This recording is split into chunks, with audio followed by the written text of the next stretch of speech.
Hello ladies and gentlemen, welcome back to the vlogs, and today we're talking about smart bulbs because a lot of you guys likely out there have purchased smart speakers before and then suddenly you go, what do I do with these things? So you start putting expensive light bulbs in your house because now you can save the time of, oh my god.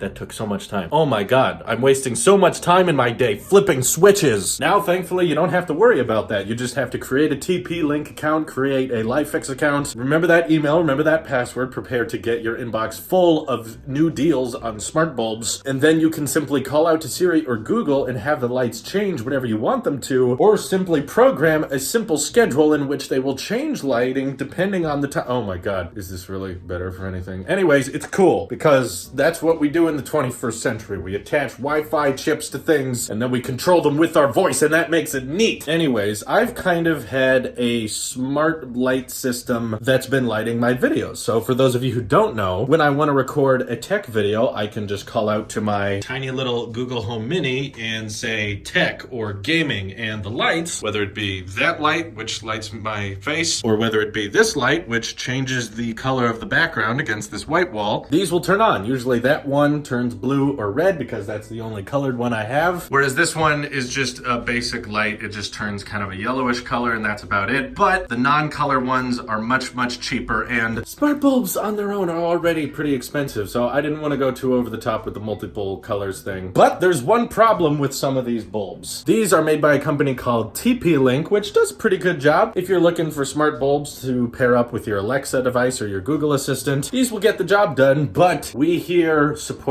Apple, and we're on Team Apple, and that means we have lots of home pods all across our terrible cable management. And it also means that I want to be able to just raise my wrist to my watch so that Siri is activated automatically. That way I could just raise my wrist, talk to my watch, and say time to record a tech video or time to do a gaming stream, and the lights will change accordingly due to the fact that I've had these old bulbs that I originally paired with my Google Home Mini. And I used to use these with the Google Home Max, actually, but the Google Home Max is cool, except for one problem. It's complete trash. It's a $400 speaker that I've continuously had this same problem. It will randomly disconnect from the Wi-Fi without question, without reason. The Google Home Mini never disconnects from our Wi-Fi. Same network, same bandwidth. We have great internet here. Google Home Minis, we have two of them actually in the house that are connected, and they never disconnect from the internet. For whatever reason, the $400 Google speaker always disconnects from the Wi-Fi. Why does it work that way? I don't know. Is there a way to software update the Google Home Max to fix that problem? Maybe, but kind of hard to update the thing if the Wi-Fi keeps shutting off. So I legit now have a Google Home Max over there that's unplugged because literally the only use I had for it was changing the TP-Link smart bulbs I had in this room, and it couldn't even get that job done at $400. So I said, screw it. I don't care about TP-Link smart bulbs anymore. I want to go all in on my Siri-enabled and HomeKit supportive smart bulbs. So that's actually what we've been doing. For those of you who didn't know, back when I purchased the first Google Home Mini way back long time ago for the tech channel, there was no Apple HomePod, so I didn't really see the need to buy HomeKit enabled smart accessories. So I just bought the cheapest bulbs I could find that supported Google Assistant, and that's why I have two TP-Link bulbs to this day. Now that I have the HomePod, and now that I've set up HomeKit and used HomeKit in my home and my office, I realized, oh my god, HomeKit is so much easier and so much more simple, which is no surprise because it's designed by Apple and there's better software integration within iOS. And overall, I just prefer HomeKit as a smart home ecosystem. So luckily, I had a few smart bulbs that support Siri, so I have replaced them. That one actually is a Siri bulb. So if I tell Siri,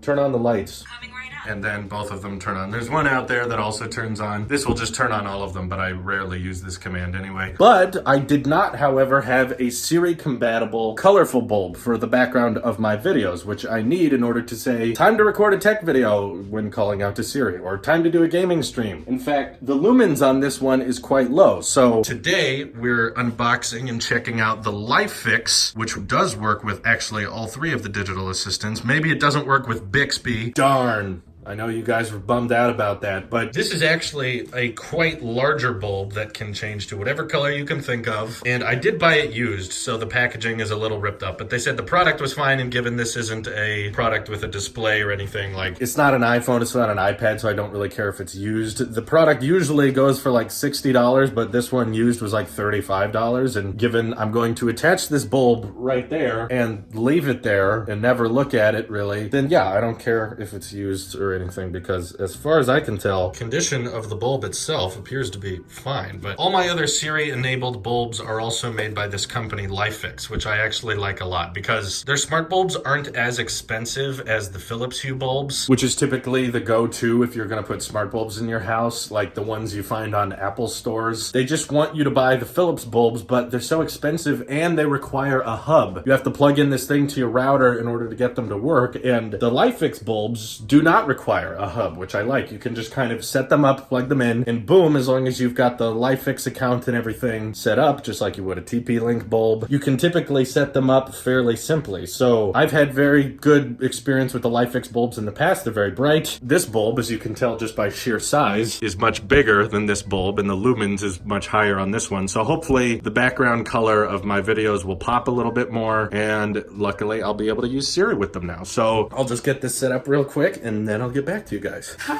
It's the following day, but I figured it out. It didn't actually take a day, I just got distracted with other things. But essentially it was a lot more difficult than originally I was expecting, because it's supposed to go incredibly simply. They just give you this little slip in the packaging for the bulb, and you're supposed to just hold this up when you open the HomeKit app. As in, like, you hit add an accessory like this, and then you hold the little code in front of the camera, and it's usually just that simple. I kept trying to do that for this new colored bulb over here, and repeatedly it just kept saying incorrect code. This isn't the right code. This code doesn't work. And I had no idea what was going on. So I did a little research online. It was quite frustrating because you expect this stuff to work, and it's very annoying because you can tell how simple it's supposed to be, you know, with just having a code that you hold up in front of the camera, and it's like, I can tell how this was supposed to work and it's not working. So now I'm Googling stuff online, and it turns out that on the bulb itself, they do print kind of down here where all the numbers and the wattages are. They do print the HomeKit code right there. So I take the bulb out of the socket there, I look at the code, and I find out it's not the same code. This is the price when you buy a LifeFix bulb used, is you deal with the fact that there are idiots out there, maybe not idiots, maybe just confused people, but they grabbed this paperwork from some different bulb, some bulb that's not this one, and then they just tucked it in the package thinking, I just need to include instructions. It doesn't have to be the actual same paper that came with that bulb. So that's why it was having such a hard time connecting, but luckily there's that tiny code on the side of the bulb, and I was able to enter that, and then it started working fine. So now it's quite simple for me to have different Siri commands or home scenes set up depending on what I'm doing in my office. So let's showcase some of these. If we're doing a gaming stream, I tap that, boom, the light turns red. It's lighting up like the whole wall now. Also, that light turns on like it's supposed to. Now let's say I want to record a tech video, so I hit that, and then boom, the light changes to blue. Or if I want to record a vlog, I can hit that and it will change to pink like the Teiufs Talks channel. So that was all the simplicity I was going for, just so that I can control everything with Siri, plus get a brighter bulb in the process. So now it should be pretty easy for me to film stuff and just be able to control it all with the iPad or my phone or my watch. HomeKit's available on all this different stuff. So anyway, that's the end of the story. Thank you for watching, and I will see you all in the next one.